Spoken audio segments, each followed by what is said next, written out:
Welcome back to my channel. അപ്പോൾ ഇത് കുറേ നാൾക്ക് മുമ്പ് എടുത്തൊരു വീഡിയോ ആണ്. ഒരു സീമന്തത്തിൻ്റെ വീഡിയോ ആണ്. എൻ്റെ സ്വന്തം അനിയത്തിയുടെ സീമന്തത്തിൻ്റെ വീഡിയോ ആണ് കേട്ടോ. അപ്പോൾ ഇത് കണ്ടോ, നല്ല ഭംഗിയില്ലേ ഇതിനെ കാണാൻ. അപ്പോൾ ഇതെല്ലാം ഭയങ്കരമായിട്ട് ഇഷ്ടപ്പെട്ടു. നമ്മളവിടെ ചെല്ലുന്ന സമയത്ത് അവരെല്ലാം ഡെക്കറേറ്റ് ചെയ്തിട്ടുണ്ടായിരുന്നു. ഇതൊരു കർണാടക സ്റ്റൈലിലാണ് കേട്ടോ. കാരണം അവളുടെ ഹസ്ബൻഡ് കർണാടകനാണ്. അപ്പം ആ ഒരു സ്റ്റൈലിലാണ് ഈ സീമന്തത്തിൻ്റെ കാര്യങ്ങളൊക്കെ നടത്തിയിരിക്കുന്നത്. അപ്പോൾ അതുകൊണ്ടാണ് അത് ഇടണോ വേണ്ടോ എന്ന് ഞാൻ വിചാരിച്ചു. പിന്നെ അത് കഴിഞ്ഞിട്ട് ഓർത്ത് ഇതൊക്കെ ഒരു മെമ്മറി അല്ലേ, എടുത്ത് വെച്ചേക്കാമെന്ന് വിചാരിച്ചു. ഞാൻ എങ്ങനെ എടുത്ത് വെച്ചാണ്. അപ്പോൾ നമ്മൾ ചെല്ലുന്ന സമയത്ത് അവരെല്ലാം ഫ്രൂട്ട്സും സ്വീറ്റ്സും എല്ലാം വെച്ച് എല്ലാം നല്ലതായിട്ട് ഡെക്കറേറ്റ് ചെയ്തിട്ടുണ്ടായിരുന്നു. പിന്നെ അവരുടെ ഒരു സാരി അങ്ങനെയൊക്കെ. അപ്പം നമ്മളും ഒരു സാരിയും കുറേ ഫ്രൂട്ട്സ് സ്വീറ്റ്സൊക്കെ കൊണ്ട് നമ്മൾ കൊണ്ടുവരുന്നത് അവർ അതേപോലെ അതിനകത്തിലെടുത്ത് വയ്ക്കും. അതിന് വേണ്ടി നമുക്ക് തട്ടം മാറ്റി വെച്ചിട്ടുണ്ടായിരുന്നു. നമ്മൾ വിളിച്ച് പറഞ്ഞിട്ട് തട്ടം മാറ്റി വെച്ചിട്ടുണ്ടായിരുന്നു. അല്ലെങ്കിലും അവർ പെണ്ണിൻ്റെ വീട്ടിൽ നിന്ന് കൊണ്ടുവരുന്നതും അവിടെ ഇങ്ങനെ വെക്കും കേട്ടോ. പിന്നെ അല്ലാതെ എല്ലാവരും ഗിഫ്റ്റൊക്കെ ഒരുപാട് കൊടുക്കും. അതും ഇവർക്ക് ഇങ്ങനെ സീമന്തത്തിന് സമയത്ത് എല്ലാവരും സാരിയാണ് കേട്ടോ കൂടുതലും കൊടുക്കുന്നത്. അപ്പോൾ ഇതെൻ്റെ അമ്മയാണ് കേട്ടോ. അമ്മയ്ക്ക് ഇങ്ങനെ പറഞ്ഞു കൊടുക്കുക അവിടെ നിന്ന് എങ്ങനെയാണ് ചെയ്യേണ്ടതെന്നൊക്കെ. അമ്മയ്ക്കും അറിയില്ലല്ലോ, ആദ്യമായിട്ടല്ലേ. അപ്പം ഇങ്ങനെ പൂജ പോലെ ആദ്യമേ ചെയ്യുന്ന ആൾ അവളുടെ അമ്മയുടെ അനിയത്തിയാണ് കേട്ടോ. അതായത് അവളുടെ ഹസ്ബൻഡിൻ്റെ അമ്മയുടെ അനിയത്തിയാണ്. അപ്പം ആ ആൻറ്റി ആദ്യം ചെയ്തു. അത് കഴിഞ്ഞിട്ട് അമ്മയാണ് ചെയ്യുന്നത്. ആദ്യം അവരുടെ ഭാഗത്തുനിന്ന് ഒളിച്ചും പിന്നെ നമ്മുടെ ഭാഗത്തുനിന്ന് അങ്ങനെയാണ്. അപ്പോൾ അമ്മ ഇങ്ങനെ പൂജ പോലെ ചെയ്യുന്ന ആരതിയൊക്കെ ഇങ്ങനെ ഞാൻ ഈ പറയുന്നതിൽ എന്തെങ്കിലും തെറ്റുകുറ്റങ്ങളുണ്ടെങ്കിൽ നിങ്ങൾ ക്ഷമിക്കണം കേട്ടോ. അതായത് ഇതിനെക്കുറിച്ച് കൂടുതൽ അറിയാവുന്നവർ കാണുമല്ലോ. അപ്പം എനിക്കറിയാവുന്ന രീതിയിൽ ഞാൻ പറയുന്നതേ ഉള്ളൂ. അപ്പോൾ ഇതുപോലെ ഇങ്ങനെ ആരതിയൊക്കെ കഴിയും. അതിനുശേഷം ഇങ്ങനെ വളയിട്ട് കൊടുക്കും നമ്മൾ, കുപ്പിവള. അത് കഴിഞ്ഞിട്ട് ഇങ്ങനെ അരിയൊക്കെ ഇങ്ങനെ ഇടും. അങ്ങനെയൊക്കെ ആയിരുന്നു കേട്ടോ. നല്ല രസമുണ്ടായിരുന്നു കാണാനായിട്ടാണെങ്കിലും. പിന്നെ ഇങ്ങനെ ചെയ്തു കൊടുത്തു. അമ്മയ്ക്ക് ഇങ്ങനെ അവർ പറഞ്ഞു കൊടുക്കുന്നുണ്ടായിരുന്നു. അതിനനുസരിച്ചാണ് അമ്മ ചെയ്തുകൊണ്ടിരുന്നത് കേട്ടോ. അമ്മയ്ക്കും അറിയത്തില്ല അതിനെക്കുറിച്ച്. കാരണം എൻ്റെ അങ്ങനെ സീമന്തം അങ്ങനെയൊന്നും നടത്തിയിട്ടൊന്നും ഉണ്ടായിരുന്നില്ല.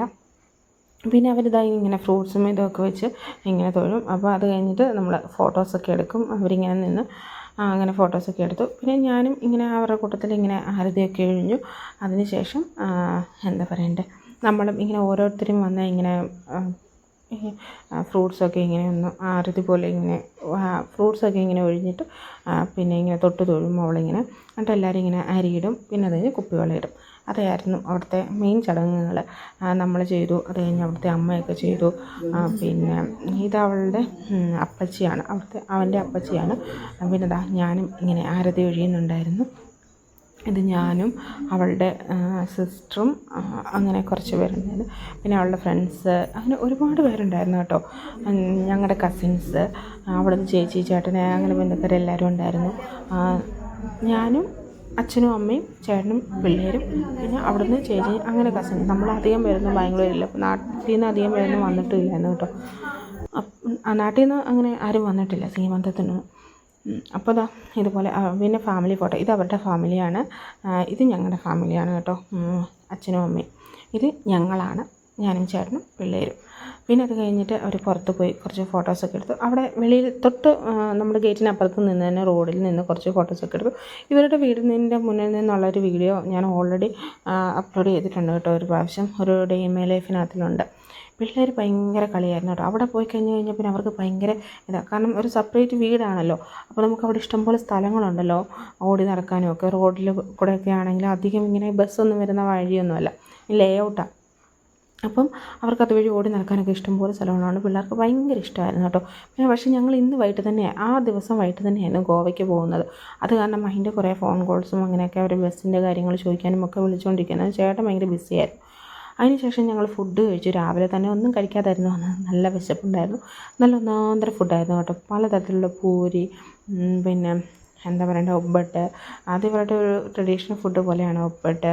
പിന്നെ കുറേ ഇവരുടെ ട്രഡീഷണൽ ആയിട്ടുള്ള ഫുഡ്. എനിക്കത് സത്യം പറഞ്ഞാൽ അതിൻ്റെ വീഡിയോ ഒന്നും എടുക്കാൻ പറ്റില്ല. കാരണം ഇവർ ഭയങ്കര വിശന്നിട്ട് ഭയങ്കര കരച്ചിലും ഒക്കെ ആയിരുന്നു. അപ്പോൾ അവർക്ക് ഉള്ള ഫുഡ് കൊടുക്കലും അങ്ങനെയൊക്കെ. ശരിക്കും പറഞ്ഞാൽ അങ്ങനെ ഓരോരോ കാര്യങ്ങളായിട്ടൊക്കെ പോയി. എനിക്കാണെങ്കിൽ സത്യം പറഞ്ഞാൽ വീഡിയോസൊന്നും അതൊന്നും എടുക്കാനും പറ്റിയില്ല. ആ സമയത്ത് ഈ വീഡിയോ ഇടണമെന്നോ അങ്ങനെയുള്ള ഒരു ചിന്തയും പോയില്ല കേട്ടോ. അതുകൊണ്ടാണ് എടുക്കാൻ പോലും പറ്റാതെ. കുഞ്ഞുങ്ങളുടെ പോലും വീഡിയോസ് എടുത്തത്. പിന്നെ ഞാനും എൻ്റെ കസിനുമാണ് കേട്ടോ. അവളും കുറച്ച് വീഡിയോസൊക്കെ ഇങ്ങനെ ജസ്റ്റ് സെൽഫിയൊക്കെ എടുത്തു. അങ്ങനെ ആഹാരമൊക്കെ കഴിച്ച് കഴിഞ്ഞ് ഞങ്ങൾ നേരെ അവിടെ നിന്ന് വിട്ടു. കാരണം നമുക്ക് വൈകിട്ട് പോകണമല്ലോ. അതുകൊണ്ട് നേരെ നമ്മൾ കസിൻ്റെ വീട്ടിൽ പോയി. ഞങ്ങൾ അവിടെ നിന്ന് പോകുന്ന ശേഷം ഒരു 6:30 ആയിട്ട് അവർ വീട്ടിൽ നിന്ന് ഇറങ്ങി. കാരണം അവർക്ക് അന്നത്തെ ദിവസം അവിടെ നിൽക്കാൻ പറ്റത്തില്ല. അപ്പോൾ നമ്മുടെ അച്ഛനും അമ്മയും കൂടെ നമ്മുടെ ഫ്ലാറ്റിലേക്ക് അവർ വന്നു. അങ്ങനെ എല്ലാം വളരെ ശുഭമായിട്ട് കഴിഞ്ഞു. അപ്പോൾ ഇത്രയൊക്കെ ഉള്ളായിരുന്നു. നിങ്ങൾക്ക് ഇഷ്ടപ്പെട്ടാൽ നിങ്ങൾ ലൈക്ക് ചെയ്യുക, സബ്സ്ക്രൈബ് ചെയ്യാതെ കാണുന്നെങ്കിൽ സബ്സ്ക്രൈബ് ചെയ്യുക, കമൻറ്റ് ചെയ്യുക. Thank you all.